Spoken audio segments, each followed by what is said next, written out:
Hikers slash park rangers of Reddit, what is the scariest slash creepiest thing that you have seen in the woods? Serious.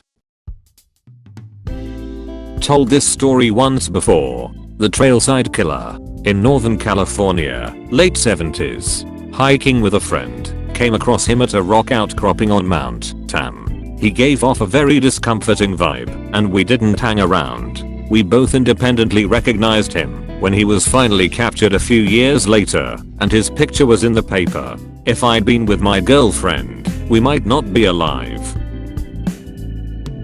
I live in a beach community with a maritime forest nearby, and while hiking about 40 years ago found a huge sea turtle hanging by its neck from a tree.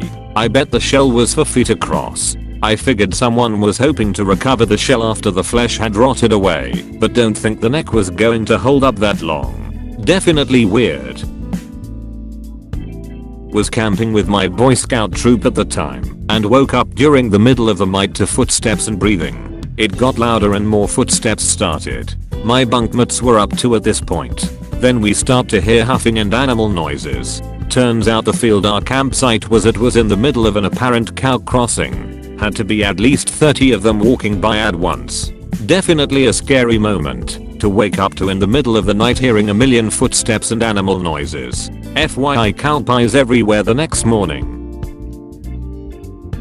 Desert Park Ranger here. Volunteers at one of my parks called us to report a still smoldering / smoking car in one of our remote campsites. It was normal for stole cars to get abandoned and burned. We went to look, gawked a couple minutes while waiting for the fire department. After a couple minutes standing there, it became very apparent there was a body in the front seat. After an additional look around, food wrappers, rope, and numerous other strange items were found. It seems like whomever was in the front seat had been bound and shot. Police came and cleaned it up. Didn't find any answers. We refer to that as the haunted site now. It is the most popular in that tiny park. One of our cubicle farm chiefs got a call from a guy threatening to kill himself. He said he had a lot of guns and was going to end it, then gave a location close to our park. 2 of my coworkers got sent out to investigate. By the time they got there, another angering entity had found the scene first. They told my coworkers to leave before there was a ton of complicated paperwork they'd have to do. The guy had shot himself semi-successfully, then tried to walk for help. Large cleanup scene. Felt bad for the responding park ranger. She wasn't with us, but had just dealt with her husband, another ranger, killing himself the month before. She also found his body. By far the scariest thing I ran into though. I had just moved out there and was taking care of 2 parks by myself, both closed. These parks are about 30 miles from the nearest occupied houses, and even then, those couple of homes are usually empty in the summertime. I decided to hop in my car and drive to the darker park to take a meteor shower and learn to play my banjo, because that is totally normal and not creepy at all.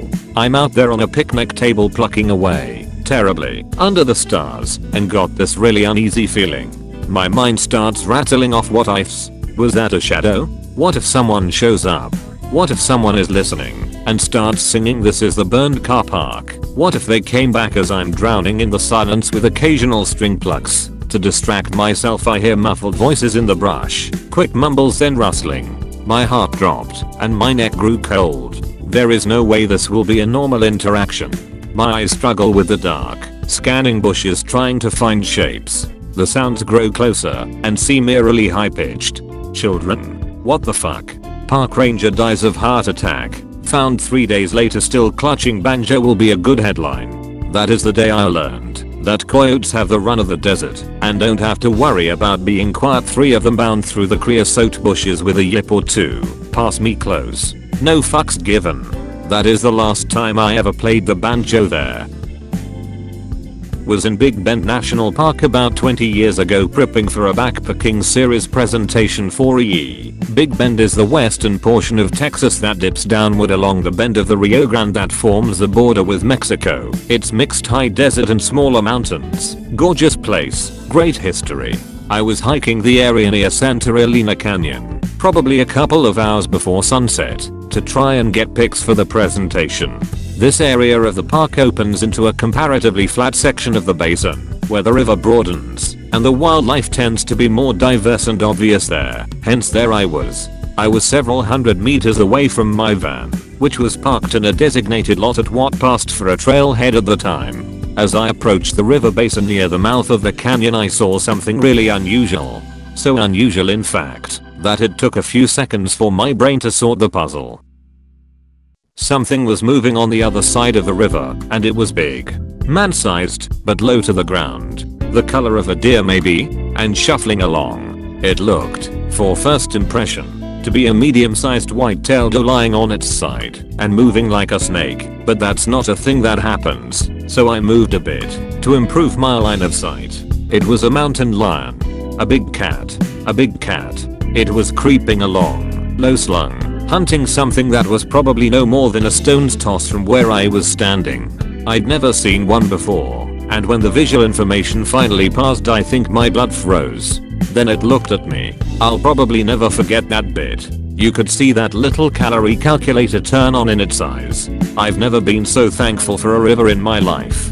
Granted at this time, and maybe still, the river was very low due to drought and unauthorized/unlawful irrigation practices upstream, and you could likely cross at several points at this location with minimal risk, but it was still quite broad and definitely looked the part of a potent water barrier. Death Kitty does a series of double takes, head shifting from me to whatever the prey location back and forth rapidly, said calorie counter and risk calculator trying to get a fix on this evening's menu. I die a little inside, maintain my facing, and begin slowly and quietly moving away. Not sure if I wasn't worth it, if the river was too much of an X factor, or if the big un just really wasn't that into me, but no chase was given, and after breaking line of sight, I was able to get back to the van just fine with no sign of pursuit and some mild tachycardia. That was the longest short walk I've ever taken. Later that night, I was parked off of the main park road in an area where big cats commonly hunted. I'll always remember being parked there, in the middle of nowhere, munching on slightly stale Oreos and a bottle of water, listening to the occasional growl or scream of a big cat peel out of the darkness, and being thankful for my relatively fortunate position on the food chain. Also one night I hallucinated on MacLeod, a side effect I regularly experience with the quills, after getting a respiratory illness, and woke up screaming. I went running through a trail near my house one afternoon, headphones in and my mind elsewhere, just because I knew the path really well. I came around a bend, and through the gap in the trees about 20 feet in front of me, I locked eyes with a dead and rotting deer. Somehow, it was postured in a way that made it look as though the corpse was staring through me. I turned around and bolted out as fast as I possibly could.